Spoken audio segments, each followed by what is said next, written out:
de volta para mais um Cuidar e um Guardar. É um prazer enorme estar aqui para lhe trazer estas temáticas e hoje vai ser, sem dúvida nenhuma, uma temática bastante pertinente. Desde já quero dizer-lhe a si, que nos está a ouvir em Rádio RCS, que agora também nos pode ver a cores e ao vivo através das câmaras da Hope Channel. Vá até www.optv.pt e assista em direto àquilo que se está a passar aqui nos estúdios. Para si que já nos está a ver através do Hope Channel, já sabe que está em estúdio comigo o pastor Daniel Vicente, que aproveito para cumprimentar. Muito viva. Hoje escolheu como temática para o nosso Cuidar e Guardar, eu diria alguma coisa que sempre foi pertinente, eu diria que é das necessidades constantes na nossa vida, mas eu diria que é nas alturas de maior dificuldade e de maior crise que se torna mais pertinente nós sabermos gerir o nosso orçamento familiar.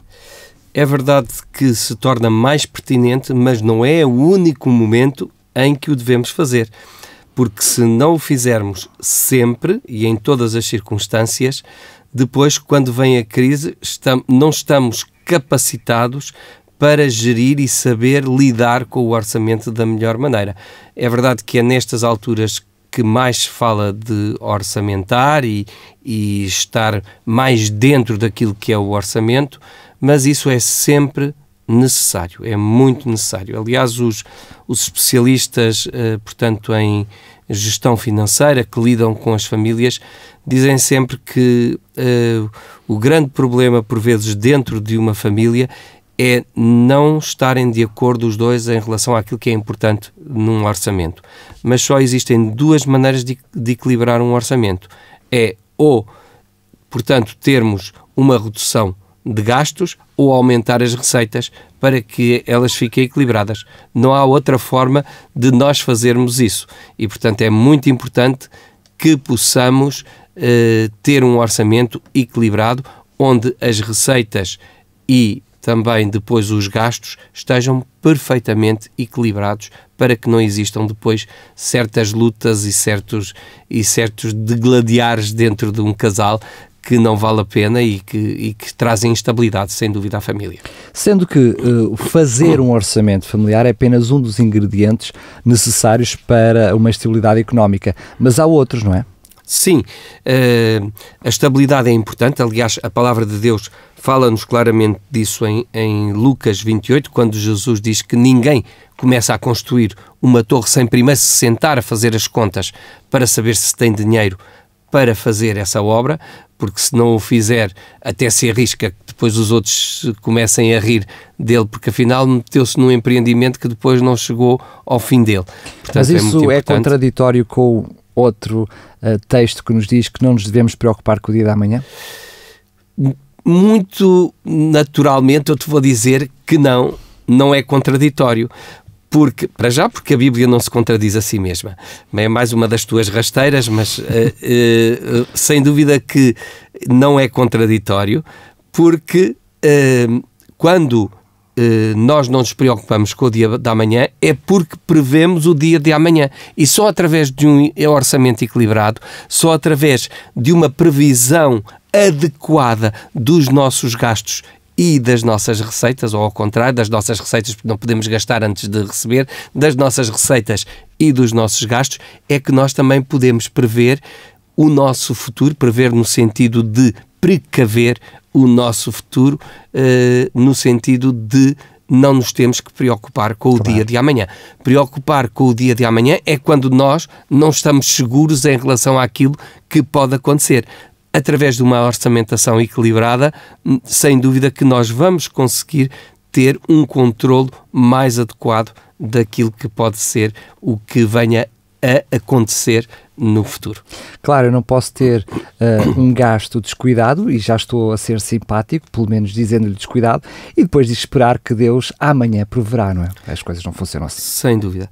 Agora, quando nós estamos a elaborar um orçamento, e porque, como eu disse, só há duas formas de equilibrar, sobretudo quando vemos que a coisa não está muito equilibrada entre aquilo que são as entradas e aquilo que são as saídas, entre aquilo que é as nossas receitas, os nossos proventos, aquilo que recebemos e aquilo que gastamos, as nossas despesas.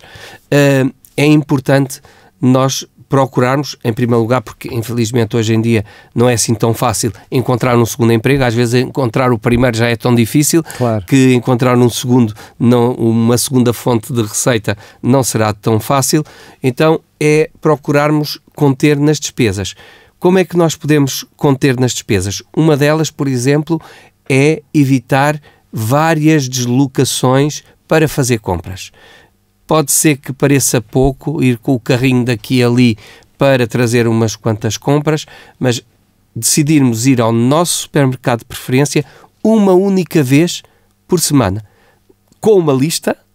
Nessa lista devemos ter em conta que só colocamos aquilo que efetivamente necessitamos e, sobretudo, naquilo que são bens perecíveis, ter atenção de que esses bens perecíveis, ou seja, legumes, fruta, esses bens... Os frescos. Muito obrigado pelo achego, é isso mesmo, os frescos. Portanto, ter o cuidado de fazer mais ou menos a emenda da semana para que não possamos trazer coisas que depois se venham a estragar por não utilização no nosso frigorífico. Mas não é só uma questão de economia de combustível, porque quando vamos mais vezes às compras, também com frequência acabamos por comprar mais coisas, eu diria, de menor necessidade, não é? E efetivamente, arriscamos-nos menos. Estamos mais debaixo da tentação, aos aliciantes de comprarmos coisas que não precisamos por causa das promoções, por outros fatores, às vezes pela própria disposição em que as coisas estão no supermercado e que nos podem aliciar a comprar mesmo sem essa necessidade. E, efetivamente, também é um benefício nesse sentido. Por outro lado, estou-me a recordar também, ainda dentro dessa temática, que quando vamos menor vezes, podemos comprar maior quantidade, se tivermos capacidade financeira para isso, daquilo que está em promoção, não é? Para poder comprar ao melhor preço, na melhor altura. Mas cuidado com as promoções. Não compremos nada em promoção se efetivamente não temos necessidade desse produto ou se ele não faz parte da nossa lista. Assim, claro, comprar só porque está em promoção, não é? Exatamente. Comprar só por promoção... Não vale a pena, até porque acabemos por gastar naquela altura alguma coisa que depois nos faz falta para algo que realmente, passando a redundância, nos faz falta naquele momento. Nos faz falta, exatamente. E também é muito importante não ir às compras com o estômago vazio. Isto é mais importante do que se pode pensar. Normalmente as pessoas gastam mais e compram mais coisas para saciar a necessidade que não veem preenchida dessa sua necessidade alimentar. Portanto, essa é outra Por isso, questão importante. Ir às compras com fome é logo um risco muito grande, não é? É um risco muito grande. Portanto, também é muito importante não levar crianças connosco, porque as crianças, por vezes, veem as coisas, são muito aliciadas pelo marketing infantil. Não somos só nós, eles também são. Evidentemente, há certos objetos que só estão à altura dos seus olhos e às 2x3 eles pegam, começam a ver, nós vemos, afinal não é assim tão caro, são uns cêntimos, mas é um cêntimo aqui, é um cêntimo ali, que vai acrescentar às despesas do nosso orçamento. Também ter em conta de procurar os produtos. Normalmente os produtos estão situados por categorias, não é? Portanto, nessas estantes com um determinado produto, olhemos para os que estão mais acima ou mais abaixo, porque normalmente são onde colocam, é nessas prateleiras que são colocados os produtos mais baixos, para que a pessoa vá aos produtos mais caros, que estão mais à mão de semear, como se costuma dizer. E neste caso mais aos nossos olhos, ao nível dos nossos olhos. Sem aqueles dúvida. Que nós veremos primeiro. Exatamente, aqueles que nós vemos primeiro normalmente são os mais caros. Os mais baratos estão normalmente nas prateleiras de cima ou nas prateleiras mais abaixo. E depois, junto das promoções, se é uma promoção que nós necessitamos, cuidado, porque são normalmente colocados junto dessas promoções produtos bastante atrativos, seja pela imagem, seja pela apresentação, seja pela novidade, para nos atrair a comprar, e normalmente estão muito mais caros do que eles normalmente costumam estar, precisamente para nos atrair. E, portanto, são formas de nós equilibrarmos melhor o nosso orçamento. Também outra questão, naquilo que são os frescos, falávamos há bocadinho dos frescos, é pensarmos em comprar os produtos da época. Os produtos que não são produtos da época ou que não são produtos nacionais normalmente são mais caros do que os produtos que compramos por novidade. Por exemplo, comprar uvas durante o inverno, comprar laranjas no verão, ou melão durante a época do inverno, portanto, ou meloa.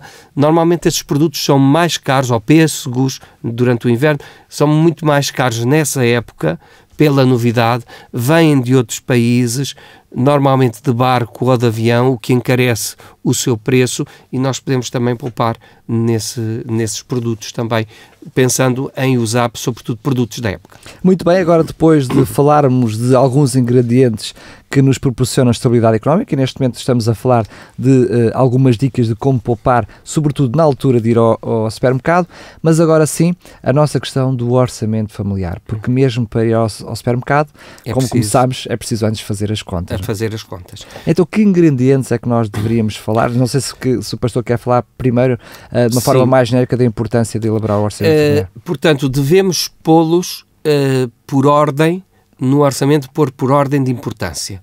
Portanto, colocar em primeiro lugar, as poupanças, porque as poupanças são como o tempo. Quando não se prevêem, já se gastaram, não é? Portanto, e o tempo também é assim. Quando nós não prevemos a utilização do tempo, quando já demos por isso, já utilizamos noutra coisa, e depois o tempo já não volta atrás, não é? Portanto, e o dinheiro é a mesma coisa. Se nós não prevemos poupar antes de chegarmos ao fim dos custos, portanto, será muito difícil. Primeiramente, portanto, isto na parte que são as despesas, portanto, pôr a primeira rúbrica ser, portanto, a questão das poupanças, depois logo a seguir aquilo que é alimentação e higiene, que são dois componentes que vão muito, muito em conjunto, porque normalmente é no supermercado que compramos quer uma coisa, quer outra, sobretudo aqui na zona da Grande Lisboa, e, portanto, é importante pormos logo essa rúbrica. Depois, logo a seguir, aquelas rúbricas que são constantes, que têm a ver com a casa, ou seja, a renda, o gás, a água, a luz, as comunicações, pôr logo essas rúbricas. Se dividem em duas, não é? As constantes fixas e as constantes variáveis, porque temos depois também aquelas que são constantes, como a água, a luz, gás, mas de valor variável, não é? Sem dúvida. Portanto, as que são constantes, há aquelas que são fixas, como a renda, como bem disseste, e depois as outras que são variáveis. Há alguns fatores para as pessoas que têm mais dificuldade em controlar isso. É bom que tenham, por exemplo, preços fixos de eletricidade, por vezes. Já há forma de se fazer isso, da pessoa criar uma média daquilo que gasta durante um ano e pôr sempre um pouquinho mais para que depois não venha sobrecarga no fim. Se houver alguma coisa a fazer, seja a devolver. Sendo que, normalmente, o que acontece, sobretudo agora com esta questão de que tem que portanto, essas entidades têm que, durante um espaço de 3 meses, verificar e fazer as leituras, não é tão normal haver derrapagens para quem faz os pagamentos normais na altura certa. Mas, sobretudo, para quem faz esses pagamentos fixos, infelizmente, pode, mesmo que tenha valores a mais, pode sempre correr o risco de ter surpresas no final do período. Pode, é verdade, ajustes, é verdade. Ajuda durante o desenrolar do orçamento anual, mas no final do ano pode arriscar-se depois a ter uma fatura bastante elevada, até porque, se não calculou bem. Claro, até porque parece-me a mim, apesar de estar um pouco em contradição com o pastor, ou pelo menos falar no sentido também, porque estamos aqui, como não podia deixar de ser, não somos expertos na matéria, não é? Estamos claramente a falar apenas e tão só de alguns princípios gerais e sobretudo de alguns princípios bíblicos. Mas nesta questão, quando, pelo menos no caminho diz respeito, quando eu faço um controle e, por exemplo, 2 leituras e tenho a certeza dos meus gastos, eu também consigo com brevidade perceber se estou a ter gastos a mais ou não na fatura, não é? E poder logo a seguir corrigir no mês a seguir. Efetivamente, assim corrige-se melhor, se vê-se onde é que se gastou, ou porque se tem um eletrodoméstico que está há mais tempo ligado do que devia, se calhar alguma luz que deve estar apagada e que não está, se devemos colocar lâmpadas LED em vez de vermos os benefícios, preço da lâmpada e os gastos que estamos a fazer, se efetivamente não seria melhor ir substituindo pouco a pouco para termos uma redução de custos de eletricidade. Portanto, há uma série de fatores. Se não dermos a leitura, vai dar a mesma, não é? Se não dermos a leitura, não vai dar a mesma, só que depois, ao fim de 3 meses, quando vier os acertos, é que podemos perceber alguma coisa. É que nos apercebemos do que aconteceu. Aí apercebemos mais rapidamente, e nisso tens toda a razão, porque podemos fazer esses ajustes e esses controlos mais rapidamente. Isto, portanto, nas despesas, as despesas fixas são, portanto, a renda de casa, são, portanto, normalmente transportes também são fixas, porque gastamos mais ou menos o mesmo nas deslocações. Sobretudo as famílias que usam passes sociais. Exatamente, portanto, isso está portanto, normalmente mais ou menos fixo. E depois, portanto, as de comunicações podem ser fixas ou não, depende do pacote que se tenha.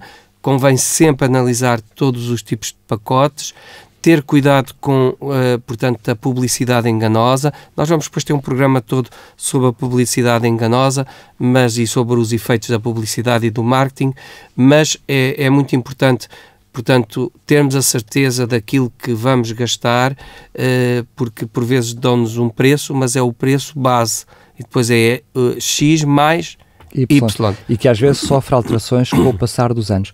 É curioso que nos programas que falámos sobre estes assuntos, nomeadamente com o SMI, com o Serviço Municipal de Informação ao Consumidor, em todas as ações de formação que eles fizeram sobre esta matéria, eles detectaram que a grande maioria, eu estou a falar a grande maioria para não dizer todas as pessoas, portanto haverá algumas, mas raras exceções, que incluíram o valor para a alimentação, portanto uma das despesas, diria, fixas variáveis, porque todos os meses comemos, é expectável que assim seja. Sempre que as pessoas colocaram esse valor, nessa rubrica, falharam por muito, ou seja, os valores, colocaram sempre valor a menos no orçamento. E muitas vezes, quando era necessário fazer cortes, era aí que faziam os cortes. É curioso, não é? É muito curioso, não é aí que se tem que fazer os cortes. Por isso é que eu disse que as pessoas também não têm uma noção clara de quanto gastam com a alimentação. Tem de ser, sobretudo, com as rúbricas que estão mais no final, portanto, aquelas que não são tão constantes e que nós podemos, portanto, alterar. Por exemplo, vestuário, aí podemos alterar alguma coisa. Pronto, olha, se eu não vou poder comprar desta forma, vou comprar ou em saldos ou em promoções. Ou vou deixar para o mês seguinte. E vou deixar para o mês seguinte, porque de certeza que vamos ter alguma coisa para vestir, não é? Não, estava-lhe a dizer isto porque nota-se que há uma falta de percepção clara daquilo que é os custos com a alimentação e, portanto, na altura de colocar no orçamento familiar, há dificuldade. Há uma regra importante, que é juntarmos os talões todos de portanto, supermercado onde vamos fazer essas compras durante 3 meses. Fazermos a média, nunca só de um mês, porque há sempre meses que nós gastamos mais que outros. Portanto, fazemos essa análise e depois, portanto, fazemos portanto, a média e calculamos pela média. Pelo menos ficamos com o valor base e num mês que até percebamos que estamos a gastar um pouquinho mais, significa que percebemos logo, bem, este mês estamos a gastar mais, então significa que estamos a passar da média. E, portanto, mesmo aí, não sabendo ao certo quanto é que vamos gastar, já temos uma noção. Podemos ajustar, o orçamento pode ser sempre ajustado, não é? Claro. A questão dessas rubricas, portanto, eu diria que normalmente são as rubricas que todos nós colocamos no nosso orçamento familiar. No entanto, há algumas rubricas que nós variavelmente nos esquecemos de colocar no nosso orçamento familiar. E é terrível quando nós fazemos orçamentos familiares e depois esquecemos, por exemplo, de uma prenda, de uma lembrança. Ainda bem que falas disso. Dos impostos, das revisões do carro e, portanto, que devemos colocar no orçamento, ou seja, repartido o valor ao longo do ano, nos diferentes meses, porque nós não temos mais dinheiro em determinado mês, então agora muito menos, não é? Portanto, com os pagamentos em duodécimos e normalmente só com subsídio, não é fácil isso acontecer. Portanto, não é fácil nós termos algum mês em que tenhamos mais dinheiro.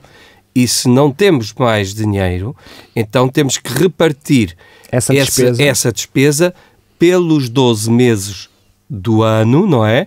E depois, claro, não gastar esse dinheiro, efetivamente, deixá-lo em reserva para acumular, para depois, nessa altura em que está orçamentado, nós podermos, portanto, usar esse dinheiro.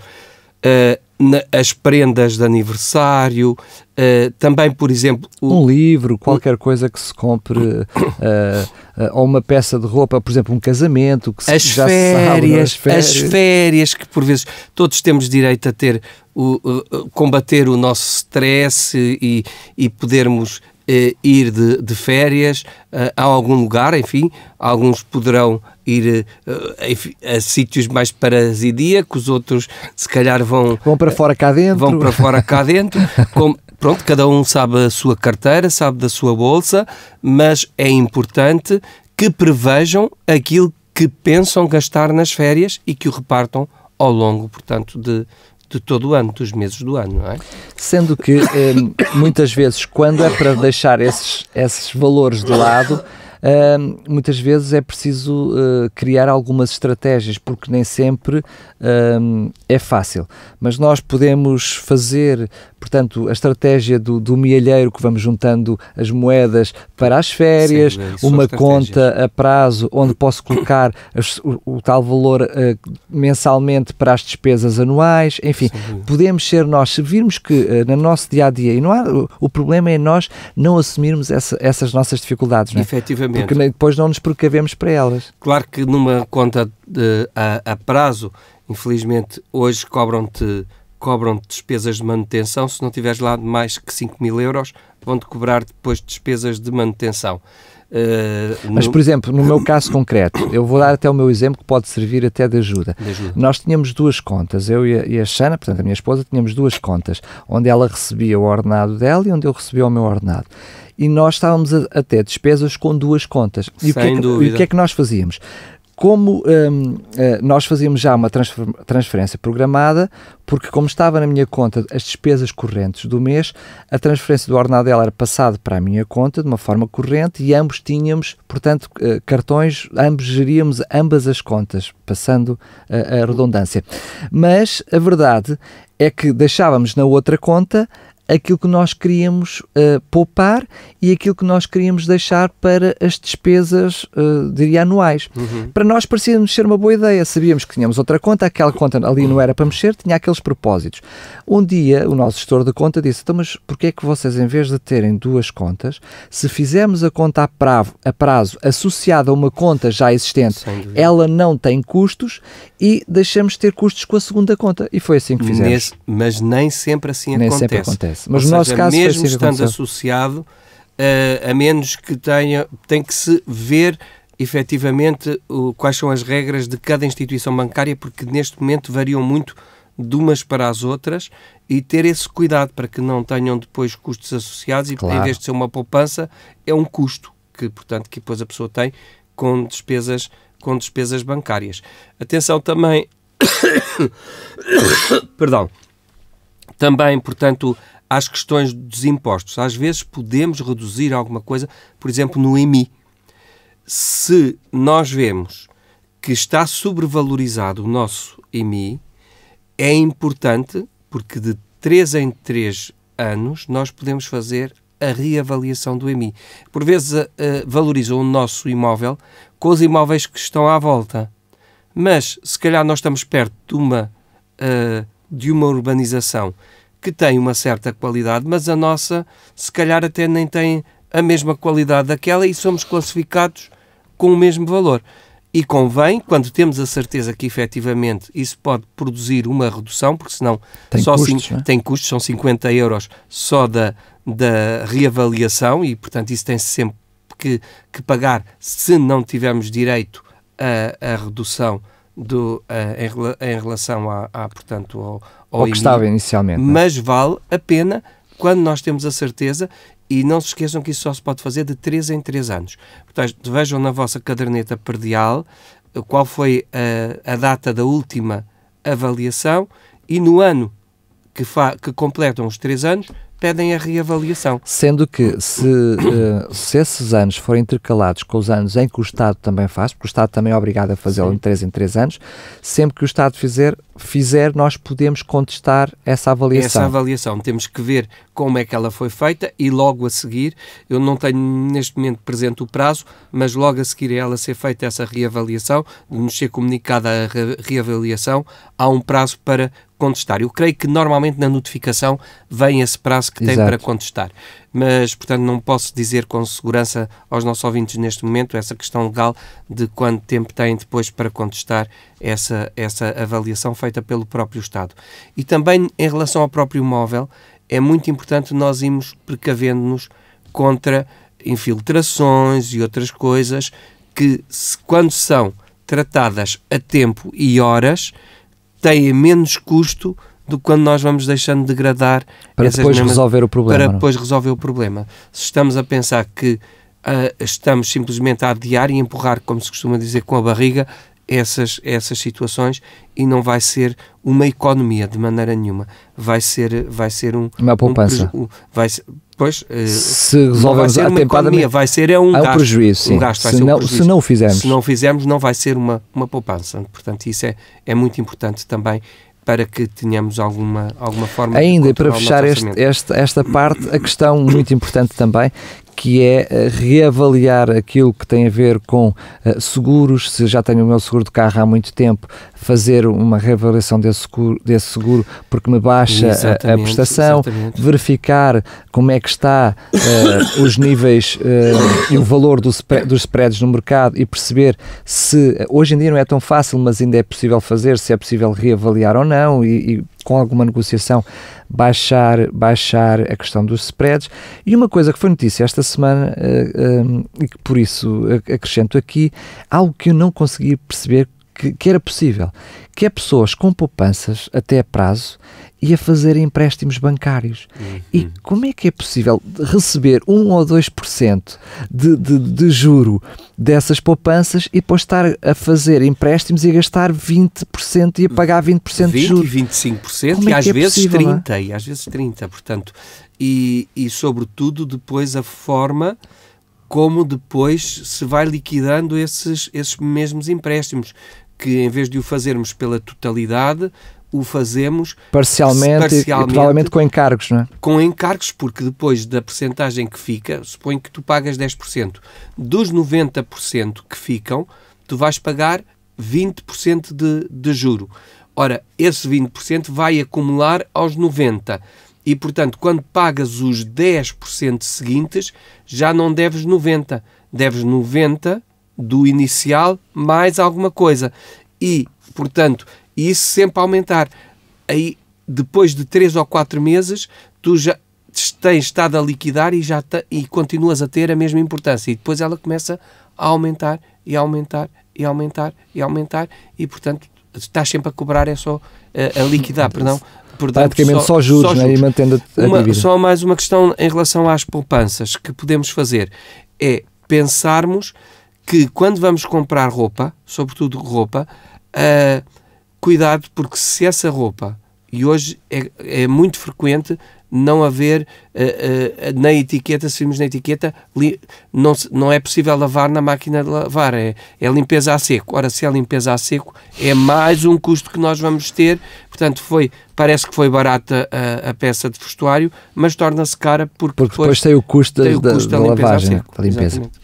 Muito bem, apenas foram, eu diria, brainstorm aqui de algumas ideias de como poupar, mas o que fica certamente o nosso programa subjacente é a necessidade de fazer as contas, é a necessidade de elaborar o orçamento familiar, perceber quais são as nossas receitas, quais são as nossas despesas e depois, até com alguma criatividade, perceber como fazer esta ginástica. E ter hábitos de poupança, procurar sempre ter pelo menos uma reserva para alguma emergência de 1.000 euros. Claro que isto não se consegue de ontem para hoje, nem num ano, mas é necessário que aqueles que não a têm comecem hoje a fazer planos para irem colocando alguma coisinha de parte e não se esqueçam, como diz o ditado do povo, grão a grão, enche a galinha ao papo.